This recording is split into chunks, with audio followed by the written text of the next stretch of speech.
ready to start? Yes. Yep. You may have to actually speak a little bit louder. I can move the Do you microphone. need me to turn off the washing machine? Does it make a bunch of background noise? No, I can actually. It's starting the squeak cycle.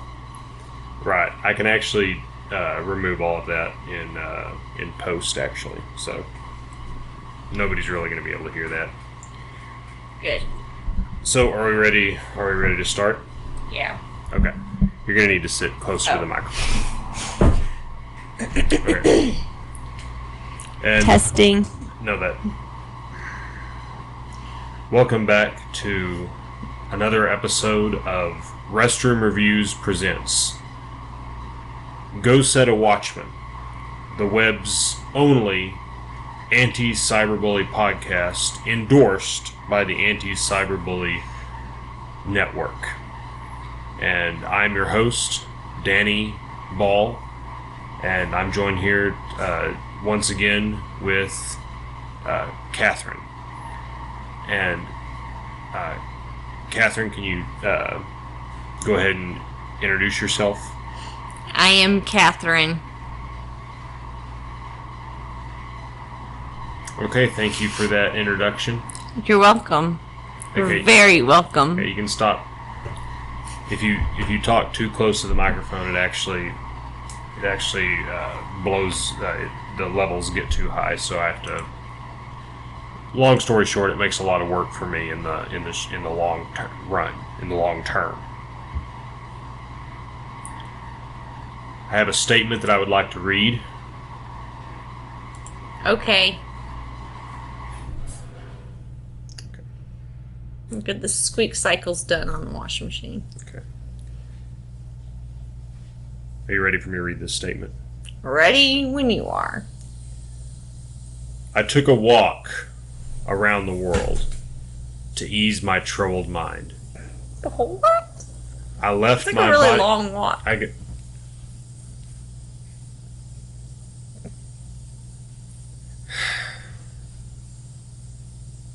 I'm going to start over. Okay. I took a walk around the world to ease my troubled mind. I left my body lying somewhere What? in the sands of time.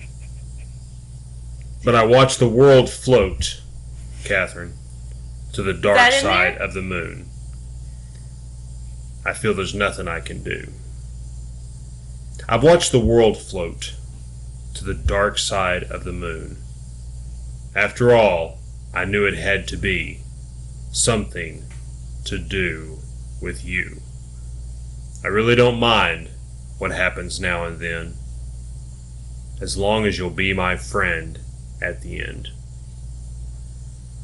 So is he like a ghost?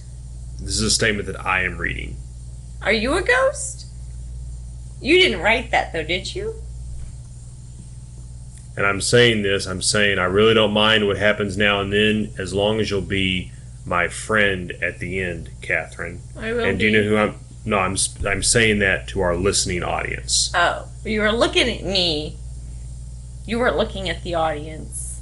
This isn't a visual podcast. This is an audio. Oh, it's sort of a radio show. But we speak with our actions. Actually, I say.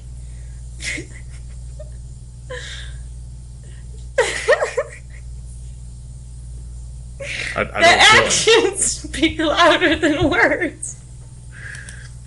I really don't feel like you're giving this podcast the sobriety that it calls for, Katryn. I'm very sober. How many trains do you know of? Well, there's Thomas. No, And my favorite acting role that he had was when he starred in Ant-Man. I'm not talking about fictional trains. I'm talking about actual, sort of actual real trains. You know of? Pacific Union, Okay, that's Norfolk one. and Southern. That's two. I grew up with a very train-savvy father, unfortunately. We spent a lot of time chasing trains and posing in front of them. So, after all of that, you only know two. I guess I didn't trains. really pay attention because it's pretty boring. Why are we talking about trains? What do they have to do with your ghost poem and cyberbullying? It's not. It wasn't a ghost poem. But he said he left his. What did he say? He left his body in the sand. He didn't say it. I said it. It's a statement that I was reading. I don't know how better to describe this. So where is your body? Is it still out in the sand? No, it's metaphoric. Okay. It's metaphoric. It's deep. Deep in the sand. It's deep and metaphoric. See, Metaphoric I think sand. I think the problem here is that you are unable to understand or really comprehend deep. I think it's actually a problem with females in general. Huh. Is that they have trouble grasping a lot of the more metaphysical. We're not as emotional as what you're saying. You men are the Right. more the Well, deep, we have emotionally fragile ones. No. I think that men have deeper emotional intelligence. Similarly to how we just have a wider range of intelligence across like the men board. are always losing things. Like they even lose their bodies somewhere in the sand. So you're just proving my point. I'm bringing this powerful emotional statement, and you're just giving me a surface level examination. Just a surface. Honestly, there's as many interpretations of this statement as there are grains of sand. Well, that's my interpretation. Okay. Are you familiar with Garfield? The president? He was one of the United States of America's presidents.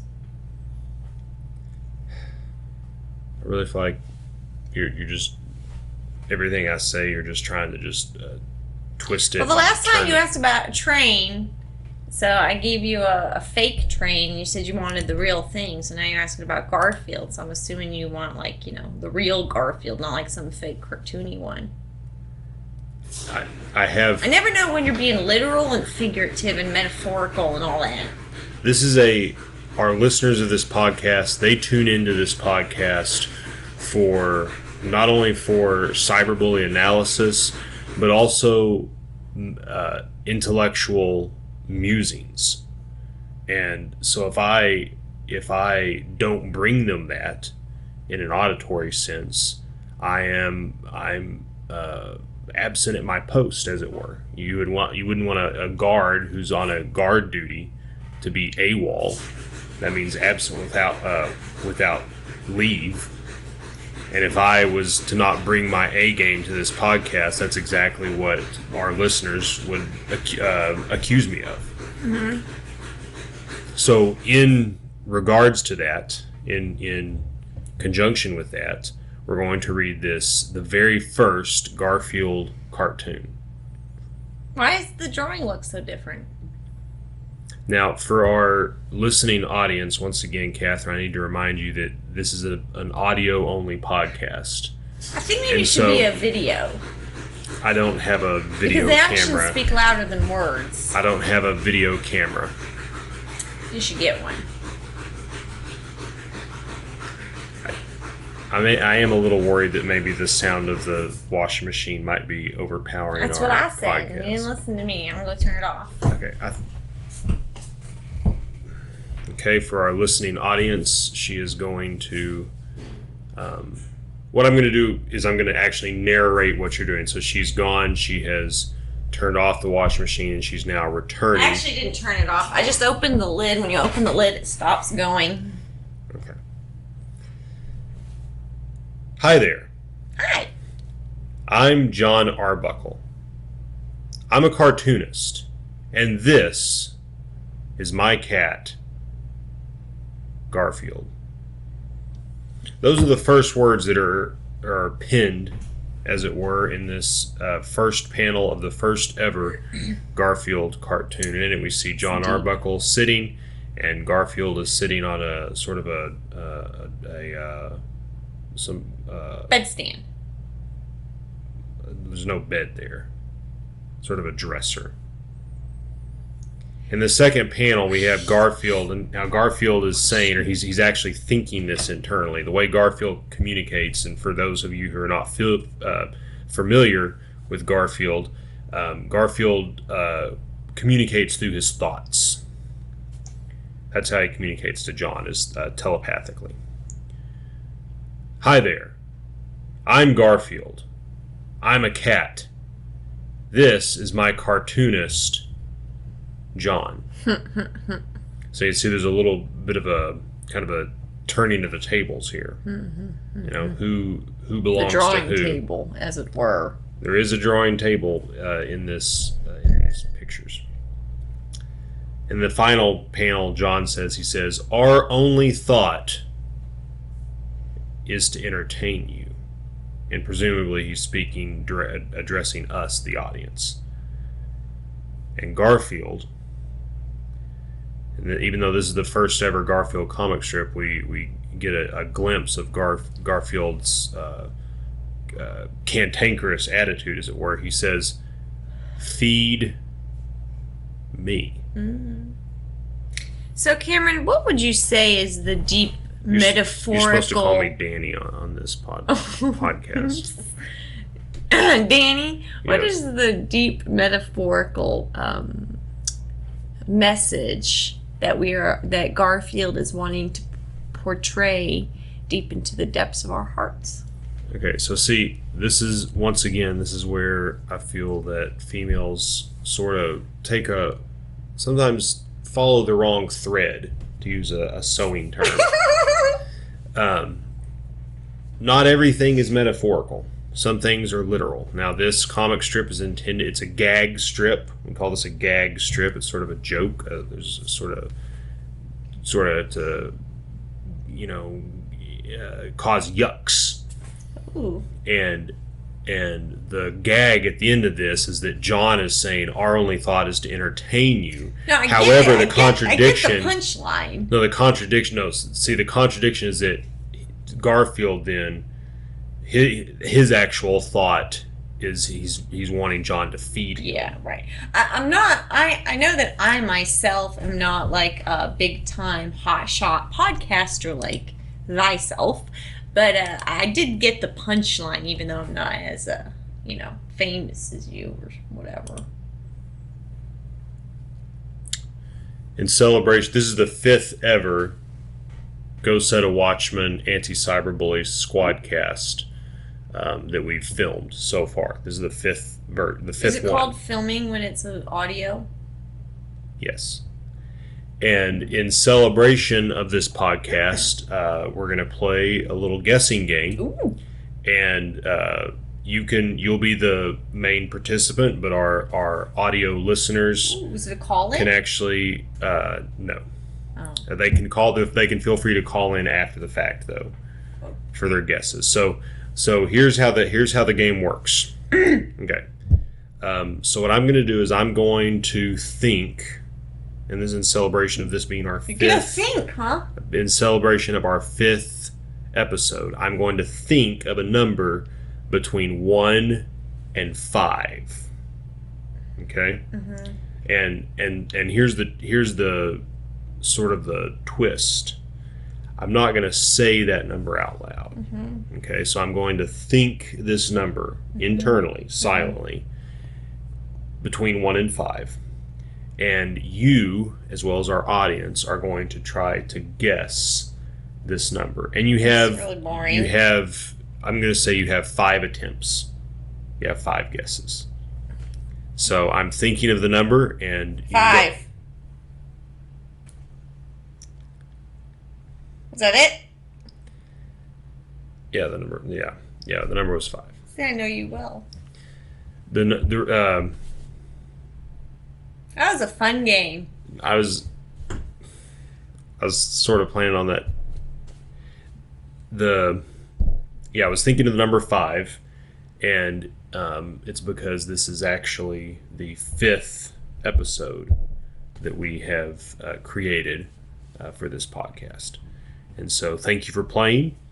I kind of had allotted a little bit more time for that game, but Yeah, when you have such an intelligent person like me, it doesn't take very long. Well, I mean, you had a 1 in 5 chance, um, according to my calculations. And speaking of games, um, have you ever played any video games? Not since I was like a kid. I used to play my brothers occasionally. It's real hard to keep the cars on the road. What video game was that? The car race one. Need for Speed. That's what it was called. I played Mario at my friend's house, but we didn't have Mario. You played Mario. Yeah. Do do do do do do. I don't think that's how that song goes. Well, it's been a long time. Let's see if I can. Are you familiar with freesound.org? Nope. Freesound.org is a website where you can download sound effects that people have created, and it's actually free of charge. That's why it's called Free Sound. Right. And so we're just gonna take a listen to some of the sounds on freesound.org. This is an organizational website. It's not a commercial website. Oh, is that what Oregon Comms stand for? Yeah. Yeah, com is for commercial. So like the commercials you'd see on TV or radio or things like that. Sort of the web version of that. And org stands for organization. So that's why I like So it's Facebook.com, because nowadays there's just a bunch of commercials on it. Exactly. So we're going to take a listen to some of these sound effects. Let's take which one we've got here. Some we have commercial oven on and off .wave. How does that one sound? Do you want to listen to that? I mean, I listen to that every time I bake anything. Okay, we're going to take a listen. It's loading up. Let's see if this. Hope this works.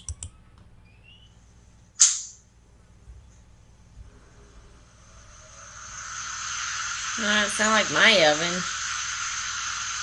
This is a. What kind of oven is this? A microwave oven? It says a commercial oven, but that's a convection oven. Oh. Okay. That one we had that died. Now it looks like he's going to turn it on again. Why are we listening to this? This is. Sounds like a blow dryer. This is. I'm going to stop the sound there for a second. This is commercial oven on and off .wave. What'd you think about that? I applaud them. Okay, so we're going to listen here. We now have clock .wave. It See, says but here this is tricky though, because there's a lot of different sounds that clocks can make. Like there's. Well, I think we're going to have to click on cuckoo, it. Cuckoo. That's not a sound of clock. That's not. Those are. Okay, so this says it's the sound of a small clock on the night table, and then it has a / and it says sonido de pequeño reloj sobre el burro. So they do the sounds in English and Spanish. Yeah, so we're gonna find out this is actually a bilingual clock. Good. So let's take a listen. We need to incorporate everybody, make everybody feel welcome. It is. This is a very inclusive website.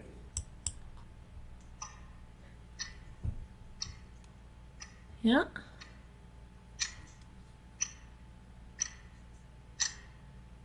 Oh, did you hear that? That's where it flips into Spanish. Okay, there's 10 more seconds here. What's that? Not sure. I guess I'm Spanish. I don't always understand everything in Spanish. I know, it's hard to... Now that sound was downloaded 24 times. That's it? Yeah. Okay, while the next sound is loading up, I feel like we didn't... there's some more material here to cover regarding Garfield. Okay. And we can see that he's fat from the beginning. Oh, except our listeners can't see that. Yeah, so they're going to have to use a little bit of their imagination. So, regarding Garfield, here on this website, this is gocomics.com, and we have the comic strip. Now, this was first published in 1975. Scrolling down here, we can see users can actually post comments on these ones. And so here we have Brett Whedon. And Brett Whedon, he says, is this the only time we hear that John is a cartoonist? In all of the other strips, he doesn't appear to ever have a job. I didn't know John was a cartoonist. Well, it's mentioned in the comic strip we just read. But I didn't know previous to that.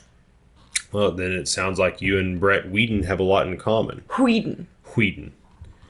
And so, but luckily people have responded to this. We have this user whose name is Happy.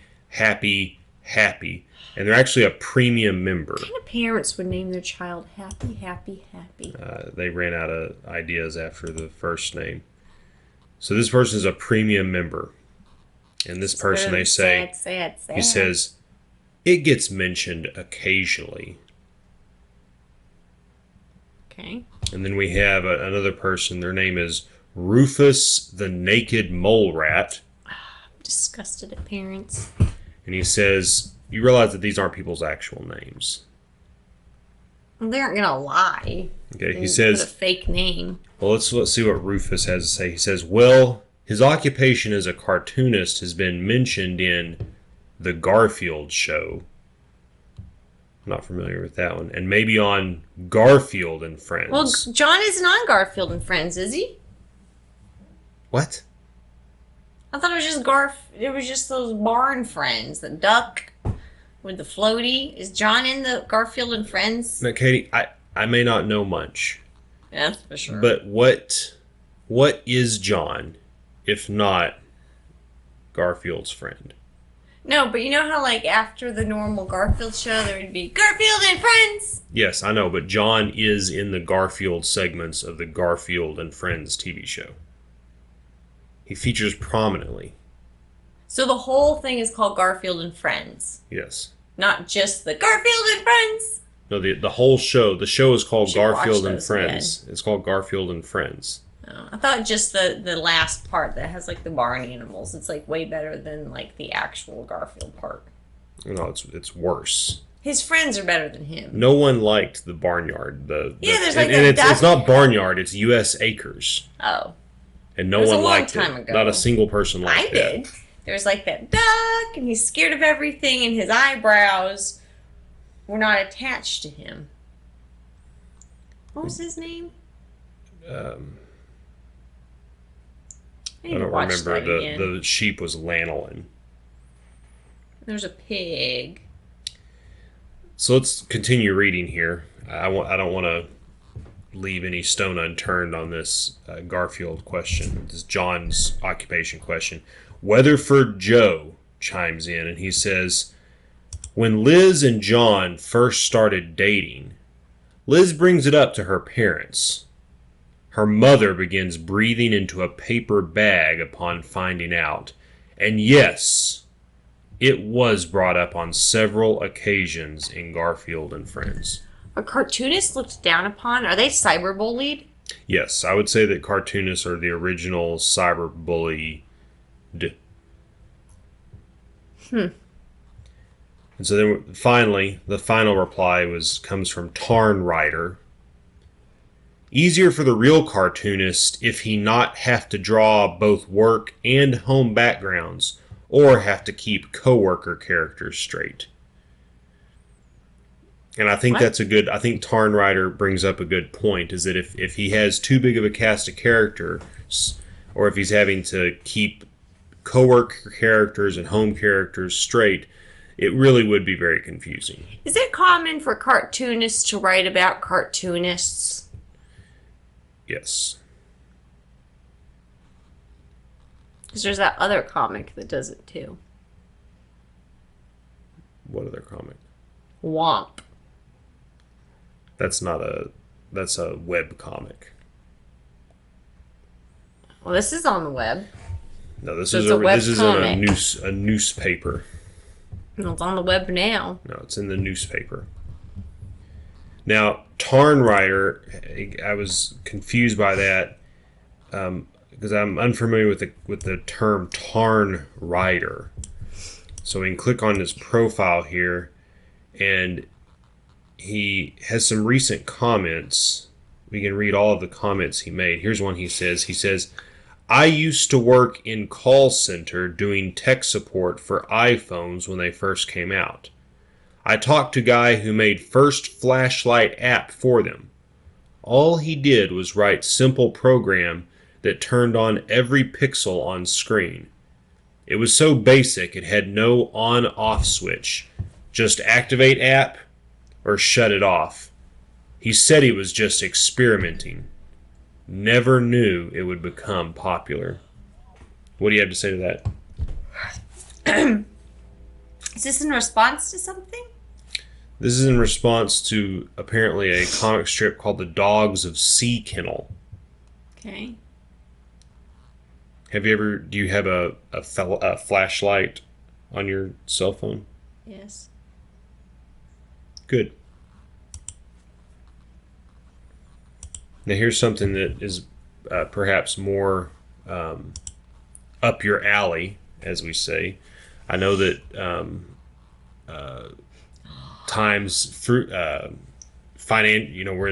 we're in the what many are calling the Great Recession right now.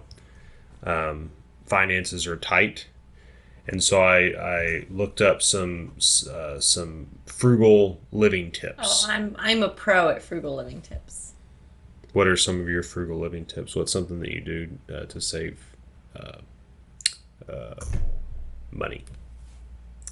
Well, I was saving money by running the washing machine after 9 o'clock when our free electric night rates turn on. But then I had to turn them off because of this podcast.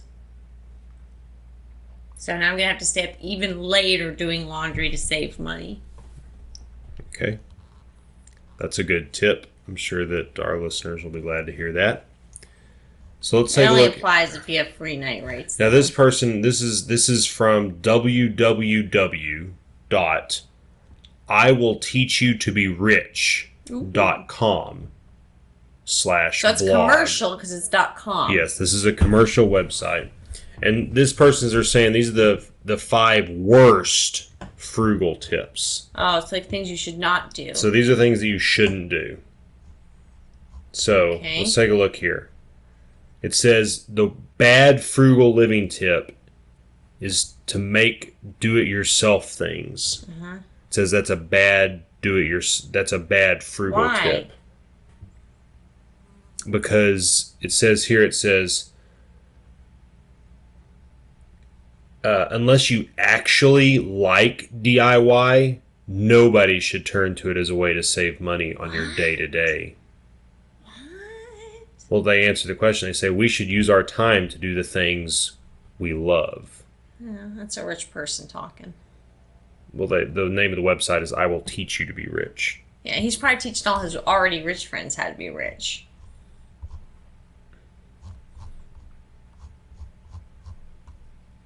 Here's another a bad frugal living tip. It says you can tell these frugal tips when they come from a real frugal person or someone who pretends to be frugal. I recognize that you're not a broadcaster like me, but you said now that's a bad tip, but our listeners, they don't know what you're talking about. You're looking at this on the screen and they have no idea. I have to read it and then you can respond.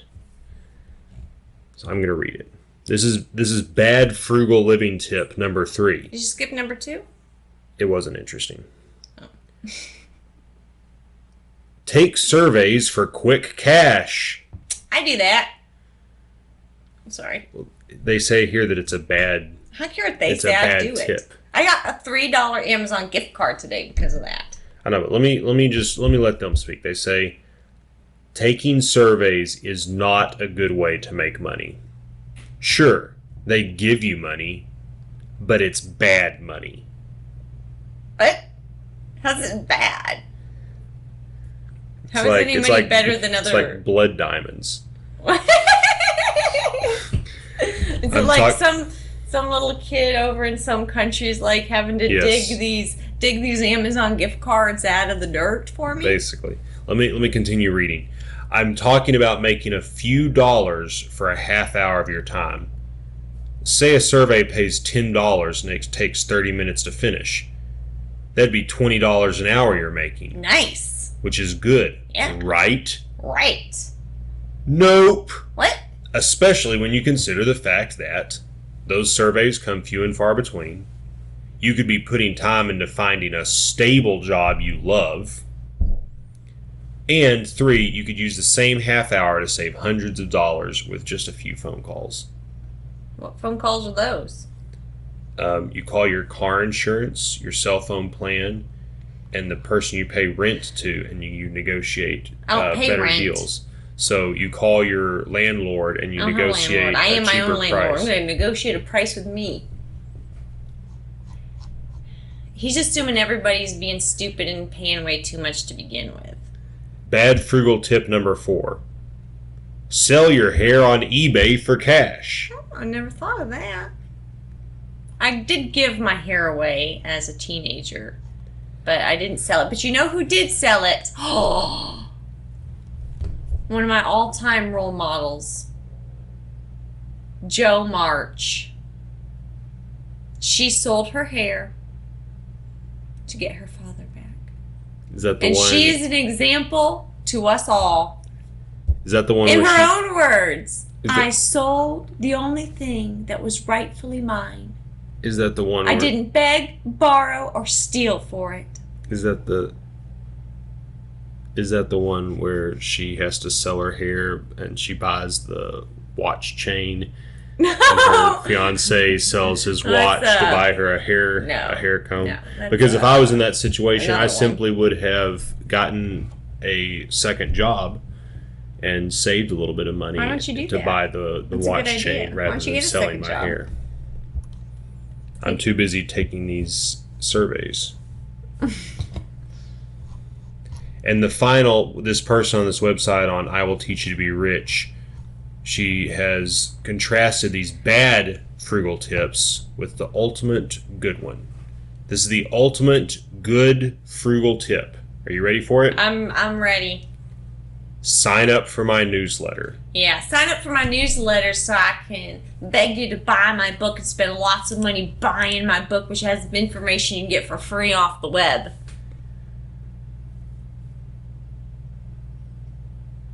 This has been episode 5 of Where's the Nancy comic? Don't you do Nancy comic every time? We didn't even talk about cyberbullying. Isn't the whole point to talk about cyberbullying? No, sometimes you have to weave. It's like weaving a tapestry. Tapestry. It's not tapestry. Tapestry. It's not. The E tells the A to say his name. No, it's not tapestry. There's no. Okay. I think you're doing like a joke. Here, I'm going to look it up. See, you're doubting now. How do you pronounce... Don't look up on YouTube. Tapestry. Tapestry. Oh, wait. It's tapestry. Wait. It's tapestry. How did I say it first? Because that's what it is.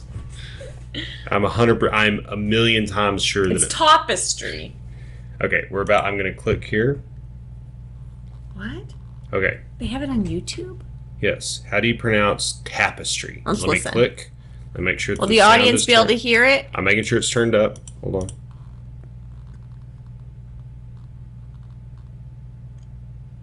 There's no sound.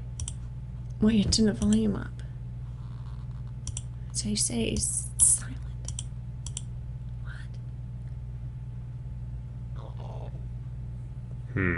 Tapestry. See? But she's like British or something. We pronounce things different in America. Hang on, let's make sure that we can hear that again for the audience can hear. Tapestry. So how did I say? How did I say it? Well, she's British or something, so it doesn't count.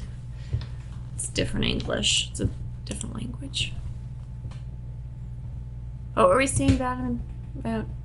I was saying that it's like weaving a tapestry. I don't remember. Creating a podcast is Oh. akin to weaving a tapestry, and so the cyberbullying is a single thread in the tapestry, and that thread is woven throughout. It's the golden thread in our tapestry of a podcast. Golden thread. Yes. Seems And like so- it wouldn't be golden but because sometimes cyberbullying's like usually looked upon as a negative thing.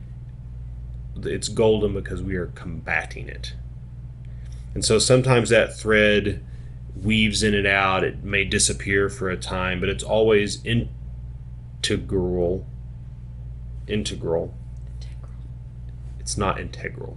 It's integral to the tapestry as a whole, as it were.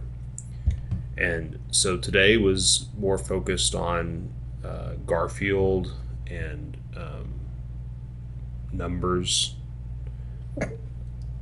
But I can assure you that golden And thread... bad frugal trips that those people don't know what they're talking about. Thank you for listening to Go Set a Watchman, the web's only anti-cyberbully podcast, Squadcast.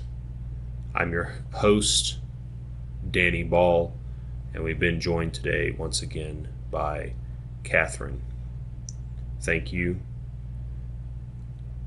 and may I wish you farewell on your eternal battle against the cyberbullies that plague this nation and this planet.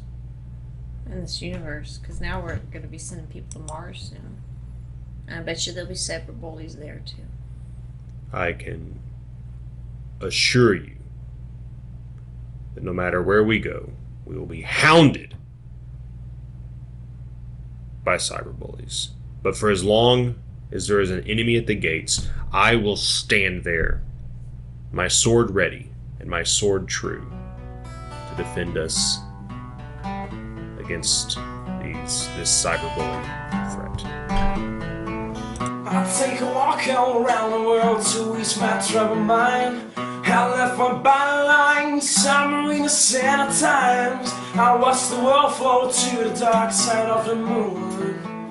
I feel nothing I can do, yeah.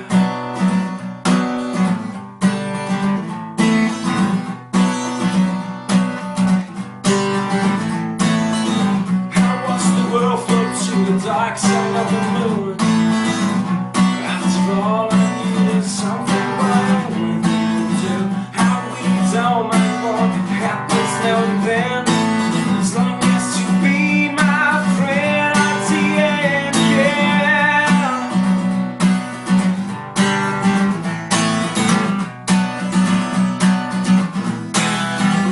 If I go crazy then you will still call me Superman. We find life and will you be there? Holding my hand, rocking you by my side with my superhuman mind. Kryptonite.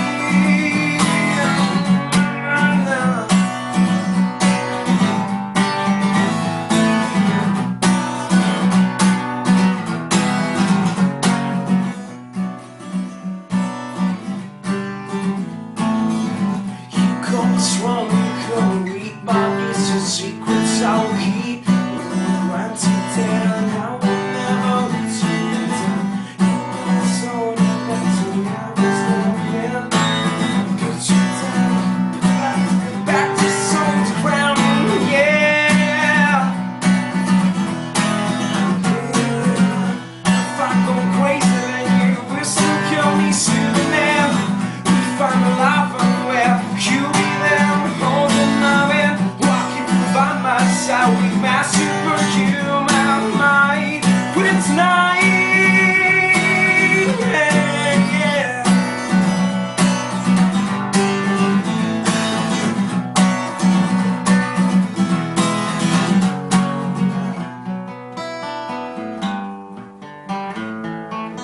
If I go crazy, then you will still call me Superman. If I'm alive and well, you'll be there holding my hand. While keeping by my side with my superhuman mind. Kryptonite.